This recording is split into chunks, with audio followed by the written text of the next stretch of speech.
안녕하세요. 이번에 콜로소에서 강의를 맡게 된 일러스트레이터 모군이라고 합니다. 강의를 시작하기 전에 일단 강의를 선택해 주셔서 감사합니다.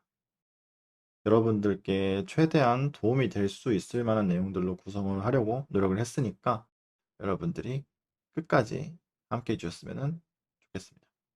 일단 제 강의는 총 23강으로 구성되어 있고 이제 간단하게 전체를 훑어보자면 전체 구성이 어떻게 되어 있냐면 한 강의가 이론을 훑어보고 그 이론에 대해서 설명한 뒤에 그거를 실습을 해보는 좀 그런 식으로 구성이 되겠습니다. 그러니까 23강을 전부 수강했을 때 한 장의 그림이 완성되는 그런 커리큘럼을 가지고 있어요. 그 그림 한 장뿐만 아니라 전반적인 그림의 이론에 대해서 여러분들이 감을 잡게 되는 그런 기회가 될 거라고 생각하고 있습니다. 자, 그렇게 강의를 진행하기 이전에 여러분들께 먼저 드리고 싶은 말씀들이 조금 있다라고 생각합니다. 강의 전에 이제 여러분들이 동의할 수 있는 내용들로 강의를 구성하고 싶다라는 생각을 했어요. 그래서 앞으로 강의를 진행하기 전에 여러분들과 저의 의견을 적어도 제 의견에 대한 동의를 여러분들께 구하고 싶어서 이 앞에 초반 강의를 구성하게 되었습니다. 그래서 오늘 할 얘기도 저의 관점에 대한 이야기가 되겠습니다. 이게 뭐 어느 매체나 이런 것들에 정리가 되거나 정설이 있거나 이론이 존재하는 건 아니에요. 그래서 생각의 차이가 분명히 존재할 수 있고요. 이거는 제 개인적인 가치관이라고 좀 미리 말씀을 드리도록 하겠습니다. 그리고 이것들이 오류가 어느 정도 있을 수 있어요. 그렇지만 이제 그 부분은 조금 감안해 주셨으면 좋겠습니다. 제가 완벽한 사람은 아니기 때문에 예외가 되는 경우가 존재할 수도 있고 틀린 부분도 있을 수 있으니까 그렇다고 하더라도 이제 제가 경험상 이렇게 했을 때 큰 문제가 발생하지 않더라라는 걸 여러분들께 말씀을 드리는 거니까 뭐 오류가 발생한다면 개인적인 시각이니까 그럴 수 있다라는 좀 너그러운 시선으로 봐주시길 바라겠습니다. 굳이 뭐 그런 저의 그림에 대한 가치관과 세계관에 동의를 하지 않더라도 도움이 되는 이론들을 많이 다루고 있으니까 그런 것들만 얻어 가셔도 충분히 도움이 될 거라고 저는 생각하고 있습니다. 그럼 이제 강의를 시작하도록 하겠습니다. 본격적인 강의의 내용은 상업미술의 이해입니다. 말 그대로 상업미술이 무엇인지 이해하기 위해서 작성한 강의인데요. 이게 뭐 그냥 우리가 그림 그리는데 상업미술이 뭔지 아는 게 그렇게 뭐 중요한 일일까요? 솔직히 말해서. 저는 중요하다고 생각해요. 옛날에 그런 말이 있죠. 이제 지피지기면 백전백승이다. 나를 알고 적을 알면 백전백승. 뭐 이런 말인데 그림이 우리 적은 아니지만 적어도 우리가 뭘 하는지 정도는 알고 넘어가야 그림을 제대로 좀 그릴 수 있을 거다라는 생각에서 이런 것들을 먼저 생각하게 되었어요. 행위의 본질에 대해서 깊게 한번 사유해 보는 것들은 이제 앞으로 여러분들이 그림을 그려나감에 있어서 굉장히 철학적인 기반이 돼줄 거라고 생각하니까 뭐 여러분들의 생각이 저랑 일치하지 않더라도 여러분 스스로 내가 그림을 그리는 행위에 대한 정의를 내리고 들어가는 것들을 꼭 한 번씩 해주셨으면 좋겠습니다. 자, 우리는 뭐 솔직히 얘기해서 상업이라는 단어를 잘 사용하지 않아요. 더군다나 상업 미술이라는 말을 우리가 얼마나 사용하겠어요. 그냥 그림이라고 하죠. 그렇기 때문에 그림이라는 말이 뭐 뭘 의미하는지는 그다지 생각하지 않고 그냥 편하게 그림이라고 이야기하고 있을 뿐이죠. 여기에 대해서. 그런데 이 그림이란 말이 상당히 포괄적이에요. 어떤 게 그림인가 생각을 해보면은 좀 세상에 너무 많은 것들이 그림이에요. 생각해보세요. 벽에 그림을 그려도 그림이고, 종이에 그려도 그림이고, 컴퓨터로 그려도 그림이야. 다 그림이잖아요. 그래서 저는 이 중에서 이 그림이 뭔가 좀 생각을 해본 거죠. 그래서 이런 개념을 잡기 위해서 저는 보통 이 분류를 사용을 하는데 그림을 분류할 때 첫 번째로 들어가는 만드는 카테고리, 상업 미술에 대해서 이야기를 할 때 첫 번째 카테고리가 예술이라고 생각하고 있습니다. 그러니까 근본이 예술이라는 거죠. 그렇기 때문에 예술에서 시작을 하는 거고요. 여기서 예술엔 여러 가지 종류가 있죠. 미술도 있고 우리가 하는 미술이죠. 거기에 음악도 있고 또 체육도 있고요. 뭐 영화나 이런 것들도 있습니다. 그래서 이 중에서 우리가 다루는 건 미술이니까 이것만 이야기를 할게요. 뭐 여기서 예술이라는 단어 자체가 조금 포괄적인 예술의 단어에서 좀 포괄적인 의미를 많이 포함하고 있지만 이제 제가 이야기한 예술은 좁은 의미 예술이라고 생각해 주시면 돼요. 단어의 정확한 정의를 제가 언어학적으로 따지고 들어간 건 아닙니다. 오류가 있어요. 양해 부탁드립니다. 아마 가장 오류가 많은 부분이지 않을까 싶네요. 미술, 그 중에서도 미술이고. 미술은 또 몇 가지로 나눌 수가 있죠. 근데 이제 그거를 딱 두 가지로 나누겠다라고 하면은 평면과 입체, 평면 조형과 입체 조형 이 두 가지로 나눌 수 있습니다. 그중 우리가 하는 것들은 평면 조형에 가까워요. 3D 작업을 하시는 분들도 계실 거고 그런 분들도 계시지만 적어도 제 수업에서는 포토샵을 이용해서 그림을 그리기 때문에 입체 조형에 대한 부분은 제외하고 이 평면 조형에 대한 것들만 볼 거예요. 그런데 평면 조형이라고 하면은 좀 어감도 좀 별로고 단어 자체도 좀 길어지니까 그냥 미술로 퉁쳐가지고 이야기를 하는 거죠. 주로 의미하는 것들이 평면 조형이다. 뭐 이 평면 조형은 여러 가지가 있죠. 보통 뭐 일러스트, 우리가 하는 일러스트죠. 뭐 컨셉, 캐릭터 컨셉 아트일 수도 있고 뭐 배경 컨셉일 수도 있고 아니면은 뭐 만화일 수도 있고 뭐 동화책 사파일 수도 있고 여러 가지가 있을 수 있어요. 그래도 우리는 결국에 요 일러스트를 위주로 보게 됩니다. 이런 것들은 제가 전공하는 분야가 아니기 때문에 제가 뭐 여기서 입을 열어봐야 좋을 게 없을 거라고 생각을 해요. 일러스트 쪽만 보도록 하겠습니다. 이 중에서 우리가 주목해야 될 포인트는 일러스트라는 것보다는 이 평면 조형이라는 이 항목에 집중을 해야 돼요. 상업 평면 조형은 너무 기니까 그냥 상업 미술로 해서. 근데 3D를 포함할 수도 있고 아닐 수도 있지만 우리가 이야기하는 건 우리가 적어도 이 수업 시간에 이야기하는 거는 평면 조형에 해당되는 내용이다. 이렇게 이해해 주시면 되겠습니다. 근데 여기서 이 미술이 평면 조형인 건 알겠는데 그럼 이제 상업이라는 이 단어가 남은 거죠. 그럼 이 상업이라는 건 어떻게 되는지. 그러면 이 예술이라는 것은 예술. 이거는 뭐 음악이든 체육이든 뭐 미술이든 상관이 없어요.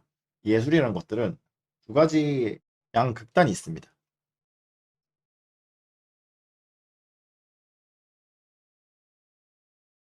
어떤 성향을 나누는 양극단이라고 봐야겠죠. 예술성과 상업성이 있는데요. 기본적으로 우리가 작업하는 그림, 어떤 사람이나 그림, 어떤 그 사람 자체거나 그 사람이 작업한 그림들은 모두 여기서 어떤 포지션을 가지게 돼요. 상업성에 치우쳐져 있기도 하고 예술성에 치우쳐져 있기도 하고 이제 그중 어딘가에 위치를 하게 되는데 우리가 어디쯤에 위치해 있는지를 생각해 보는 거죠. 어떻게 이걸 분류를 할까요? 그러면 이 상업성이 뭔지 예술성이 뭔지 정확히 알아야 될 거 아니에요? 상업성이 뭐냐? 상업성은 머리를 좀 굴려봤어요. 어떻게 하면 좀 깔끔하게 분류가 될까? 그랬을 때 상업성은 타인을 만족시키는데 그 목적이 있다. 이렇게 생각해 주시면 되고 예술성은 자신을 만족시키는데 그 목적이 있다. 근데 예술성이 자신을 만족시킨다 그랬는데 분명히 보면 예술 작품들도 사잖아요, 사람들. 그럼 타인을 만족시킨 거 아니야? 근데 그 그림이나 어떤 뭔가를 한 사람, 그 작업을 하신 분은 내가 만족시킨 거, 내가 생각한 걸 그냥 한 것일 뿐일 가능성이 높아요. 뭐 은연중에 이걸 팔아야 되니까라고 생각할 수도 있지만 그건 뭐 본인만 알겠죠. 그래서 본인이 더 잘할 거예요. 그렇기 때문에 뭐 이 둘 중에 우리가 어느 포지션을 잡느냐에 따라서 우리가 취해야 될 방향성이 조금 달라지는 거죠. 자, 그러면은 이걸 어떻게 알아요? 그럼 우리가 이거를 어떻게 저울질을 해보냐는 거죠. 이 딱 중간에서부터 어느 쪽으로 치우쳐져 있느냐에 따라서 다르겠죠. 그런데 솔직히 까놓고 얘기하면은 제 강의를 들으시는 분들의 대부분은 그림으로 그림을 생업으로 삼는 걸 목표로 하시는 분들이 대부분일 거라고 생각을 해요. 그래서 저는 기본적으로 상업 미술에 더 가깝다라고 생각을 합니다. 뭐 이게 의심이 된다라고 하시면은 이렇게 스스로에게 자문을 해보시면 되겠습니다. 내가 돈 한 푼 못 벌어도 나는 그림을 그릴 것이다 라고 했을 때 1초 안에 하는 대답이 진심인 거예요. 어떤 대답이 나왔죠? 그림, 그림을 그려서 돈 한 푼 못 벌어도 그림을 그릴 건가요? 했을 때 보통은 아니요라고 이야기를 해요. 아니요라고 이야기하신 분들은 상업적인 거고 네 라고 바로 즉답이 나오시는 분들은 예술가가 되셔야 돼요.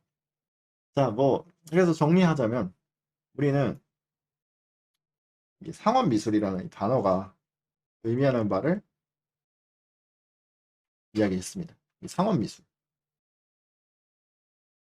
상업은 타인을 만족시키는 거고,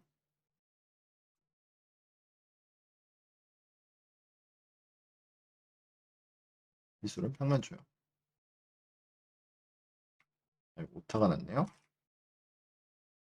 타인을 만족시키는 평면조형. 그중 중요한 단어는 타인과 평면입니다. 타인과 평면이 중요한데, 이 중에서 이 단어들이 이제 왜 중요한지 조금 알아보게 될 거예요. 평면은 나중에 나오는데 이제 타인은 이제 바로 나옵니다. 이 타인이라는 단어가 왜 중요한가? 일단은 타인이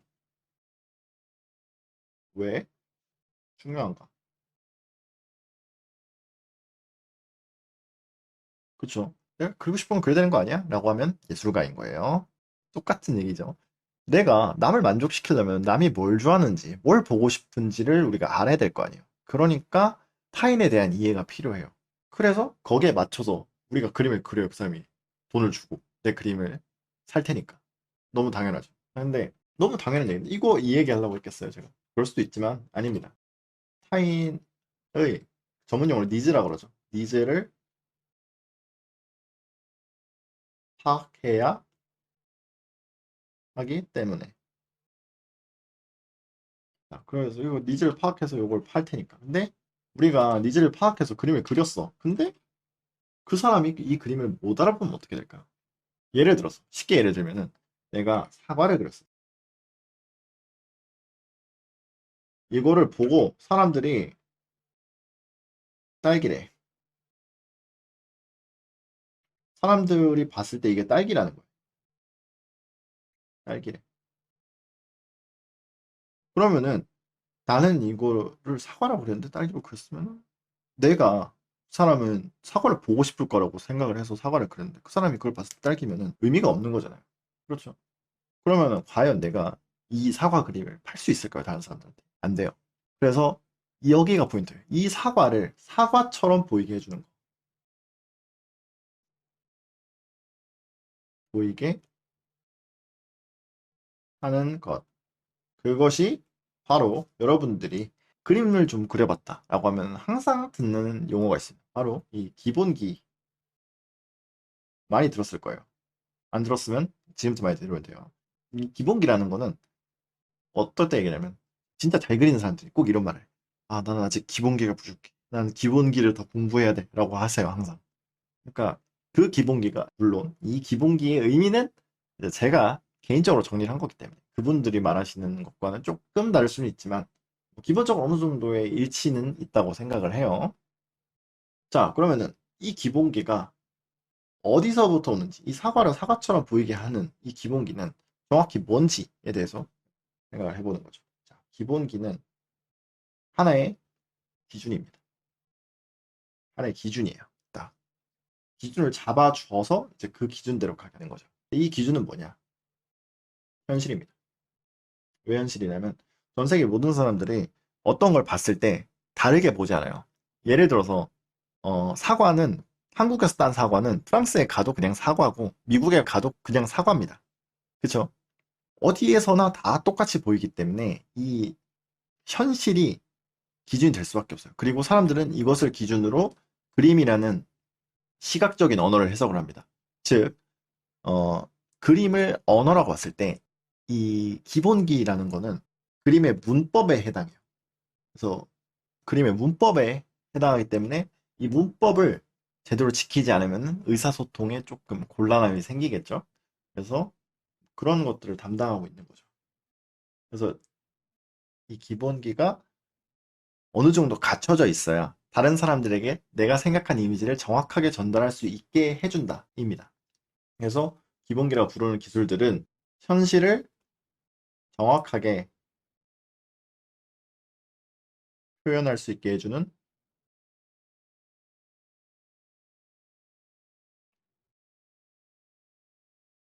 기술인 거죠. 그래서 이 기술을 우리가 배울 거예요. 앞으로. 강의가 진행되는 동안에. 자, 근데 뭐 그림은 막 정답이 없다. 이런 얘기를 하잖아요. 맞아요. 그림 정답이 없는데 적어도 다른 사람들이 알아봐야 내 그림을 살 테니까. 내가 그냥 예술을 해. 나는 자기 만족을 위해서 그림을 그려 라고 하면은 맞출 필요 없어요. 그냥 하고 싶은 대로 하세요. 근데 적어도 내가 내 그림을 누군가에게 보여주고 싶고 이해를 시키고 싶다면은 이 기본기를 어느 정도는 갖추고 있어야 된다는 거죠. 그래서 우리는 좀 더 많은 사람에게 그림을 팔기 위해서 이 기본기를 갖춰야 될 필요가 있는 거예요. 상업미술이기 때문에 기본기가 더 중요해지는 거예요. 상업미술이기 때문에. 별을 4개나 달아줄게요. 자, 그러면은 그럼 말만 들어봐. 그럼 기본기가 모든 것의 처음이자 마지막인 것 같잖아요. 근데 과연 그럴까요? 또 그렇진 않습니다. 기본기가 가장 중요한 건 아니에요. 물론 편하지만 중요하지 않습니다. 유리한 점이 굉장히 많아요. 하지만 이거를 무조건 모든 그림에서 기본기를 지켜야 되는 거는 절대로, 절대로, 절대로 아니에요. 왜냐하면 여러 가지 이유가 있겠지만 그 중에서 가장 중요한 이유라고 제가 생각하는 것들은 여러분들이 그리고 싶어 하는 그림이 보통 캐주얼 일러스트이기 때문에 기본기가 중요도가 생각보다는 떨어진다라고 말씀을 드리는 거예요. 캐주얼 일러스트.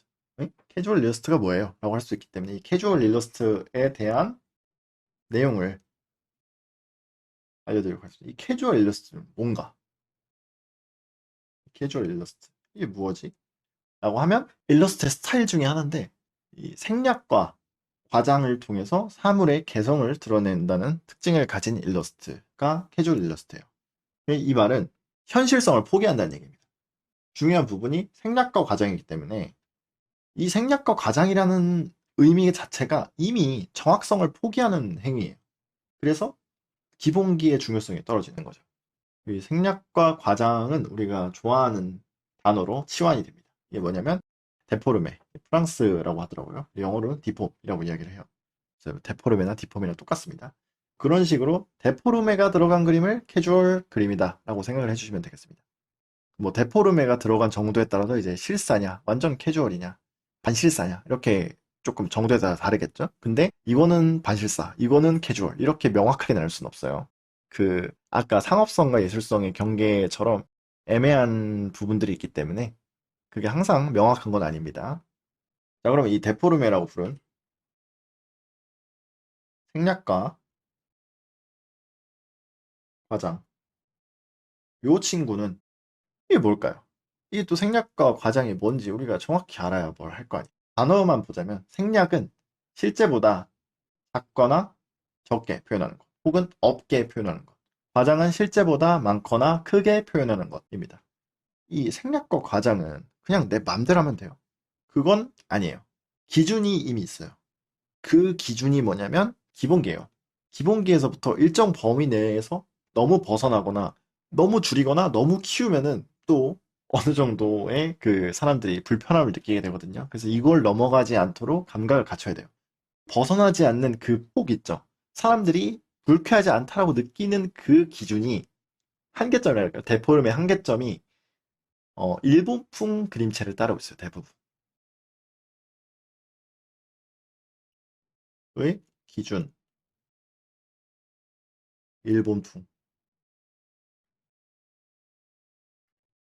그리고 일본풍의 데포르메가 지금 현재 세계 캐주얼 일러스트 시장에서 여기 구심점을 하고 있기 때문에 그런 것들을 지켜줘야 된다라는 이야기입니다. 왜 뭐 캐주얼이 어떻게 일본 그림체가 역사에서 어떤 기준이 되었는가를 이야기를 하자면은 원래 우리가 기본적으로 매체의 영향을 많이 받습니다. 우리가 그리는 그림이라는 것들은 매체와 기술의 발전에 운명을 함께하고 있어요. 이 기술이라는 수레바퀴에 몸을 싣고 이렇게 가는 거예요. 그림은.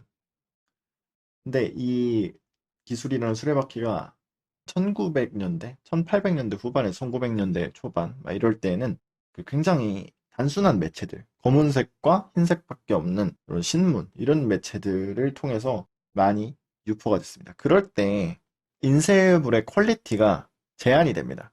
완전 정교하게 무언가를 표현하는 게 안 된단 말이에요. 그래서 점점 단순해지고 전달하기 편한 상태로 단순화가 됐어요. 그렇게 되다 보니까 사람을 표현할 때도 조금 더 눈이 커지는 거죠. 사람은 결국에서 얼굴에서 감정을 드러내는 게 눈이기 때문에 눈이 더 커지고 그다음에 입도 커지게 되는 거예요. 코는 감정 변화에 별로 반응하지 않기 때문에 물론 콧구멍이 커지기도 하지만 눈이나 입에 비해서는 변화가 적기 때문에 뭐 그런 것들 코가 작아지고 눈과 입이 커진 거죠. 그런 상태로 이제 진행이 돼서 만화, 인쇄계속 계속 발전을 했겠죠. 거기다가 게임으로 갔죠. 게임으로 가니까 이제 컬러도 추가됐는데 이제 그때는 8비트에서 16비트로 넘어가다가 이제 32비트로 가면서 색깔도 점점 많아진 거죠. 그러니까 점점 그림으로 표현할 수 있는 정보량이 많아지는 거예요. 그래서 단순한 그림이 더 이상 쓸모가 없게 되었는데 이 문화 자체가 하나의 기호가 됐습니다. 기호라는 거는 취향이 된 거죠. 이렇게 단순화를 시켜서 표현하는 것들이 다른 사람들에게 이미 익숙해져 버렸기 때문에 그런 표현의 인정을 받아요. 뭐 이거 말고도 사람이 기본적으로 이런 단순화된 표현을 더 선호한다라는, 사람뿐만 아니라 다른 동물들도 이런 단순화된 표현들을 즐겨서 선호한다라는 것들이 뭐 어느 정도 있는 것 같더라고요. 그래서 그런 이유로 인해서 사람들은 여전히 굉장히 고퀄리티 이미지를 볼 수 있는 이 세상에서도 단순화된 이미지를 선호하긴 한다.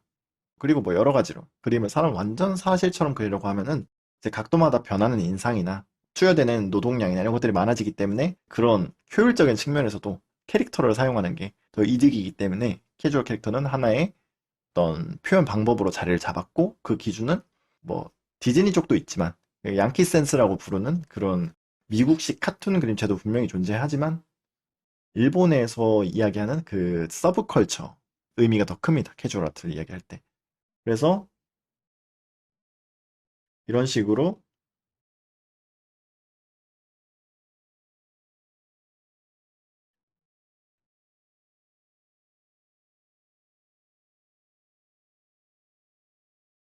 정리가 된 거죠. 일본식 데포르메가 그 인터넷을 타고 이제 흘러 들어가고 만화나 애니메이션들이 이렇게 쭉 뻗어 나가면서 이제 전 세계에 영향을 줘서 이제 그런 것들이 하나의 메타로 자리를 잡은 것이다. 이렇게 생각해 주시면 되겠습니다. 이런 캐주얼 그림체의 특징이라고 하면은 되게 개성이 조금 중시되는 경향이 있죠. 뭐 근데 지금 같은 경우에 기술과 함께 간다 그랬잖아요. 지금 같은 경우에는 옛날에는 그림을 그려서 어디에 실을 수 있는 그런 기회 자체가 적었어요. 옛날에 만화는 거의 신문에서밖에 없었고 제한적이었는데 요즘은 그냥 인터넷 어디에나 그림을 올릴 수 있잖아요. 그러니까 매체가 발달하면서 유입 인구가 굉장히 많아졌어요. 캐주얼 일러스트에서 강조된 이 개성이라는 항목이 너무 많은 사람이 유입이 되니까 비슷한 개성들이 굉장히 많아요. 솔직히 보면은. 그래서 개성은 정말 특별하지 않으면 희소 가치를 얻기가 점점 더 난이도가 올라갑니다. 그래서 내가 개성으로서 성공하겠다. 이거는 솔직히 그렇게 될 확률이 매우 매우 매우 낮아요. 물론 연구는 계속 해야겠지만 그렇다고 하더라도 어렵다는 얘기입니다. 그런데 그렇기 때문에 더 기본기가 강조가 되는 거예요. 왜 이게 강조가 되냐면 수많은 개성을 가진 그림들이 지금 이 순간에도 계속 쏟아지고 있어요. 아주 일부의 그림들은 인정을 받아서 성공을 했지만 그 외에는 다 묻혀서 사라지고 있거든요. 여러분들의 그림도 그렇게 되지 않을 거라는 보장이 없어요. 솔직히 이야기하면 그래요. 그렇기 때문에 열심히 개성을 개발했다고 하더라도 개성은 거의 다 가지고 있기 때문에 이제 충분하지 못한 거죠. 그래서 여기서 기본기가 들어가는 거예요. 충분한 경쟁력을 가지지 못하면 도태되기 쉬우니까 좀 더 전달이 용이한 수준의 기본기를 가진 직관적이고 정확하지만 개성이 드러나는 그림들이 살아나는 거죠. 개성만 있으면 안 되고 이제 기본기까지 있어야 되는 거예요. 슬슬 레드오션이 되는 거죠, 이제는. 유입인구가 많아지니까. 저는 이렇게 생각해요. 또 여러분들이 그림을 어떻게 그려야 될지 여기에 대해서 답을 준다고 생각을 합니다. 여러분들이 아무리 캐주얼 리스트를 한다고 하더라도 명확하게 내가 생각하는 것들을 다른 사람과 공유할 수 있을 정도로 기본기를 공부하지 않으면 살아남기 힘들다라고 정리를 하겠습니다. 요약을 한번 하자면 우리가 그리는 그림은 타인을 만족시키는데 목적을 가진 평면조형, 즉 상업미술이다. 타인을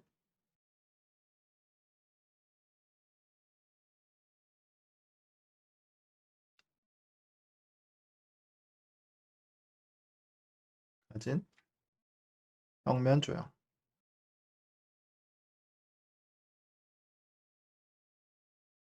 타인에게 올바르게 전달되기 위해서는 기본기가 필요하고 그 기본기는 현재 일본식 데포름이라고 불리는 좀 그 기준에 의해서 변형되어서 개성을 첨가한 상태로 그려지고 있고요. 그것을 일본식 그림체를 기준으로 그렇게 소비되고 있다라는 거죠. 그리고 그런 개성이 첨가가 되는 것만은 이제 부족하고 그 기본기라는 원 항목 자체를 강하게 만들어야 된다. 그래서 기본기를 갖지 못하면 경쟁에서 살아남기 힘들다. 이것이 현재 상황에 대한 요약인 거죠. 그래서 뭐 현재 일본 일러스트 시장은 어떻게 보면 굉장히 호황입니다. 점점 매체가 많아지면서 이미지가 필요한 곳이 늘어나고 있거든요. 그래서 뭐 언젠가는 컴퓨터가 그림을 그릴 거다라고 하더라도 그림쟁이는 제가 봤을 때 쉽게 망하지는 않을 것 같아요. 좀 유망한 직업인 것 같습니다. 뭐 이런 상태에서 점점 레드오션이 될 텐데 살아남기 위해서는 기본기를 더 열심히 해야 된다. 자, 뭐 그렇게 해서 우리가 뭘 하고 있고 앞으로 뭘 어떻게 해야 되는지에 대한 그런 이야기가 되겠네요. 이것을 기준으로 제가 또 여러분들한테 타인을 만족시키기 위해서 필요한 그림의 문법이라 불리는 이 기본기에 대한 이야기를 제가 여러분들께 전달을 할 거고요. 그래서 여기서 개성을 어떻게 뽑아내는지, 개성을 만들어내는 방법까지도 여러분들께 알려드릴 거예요.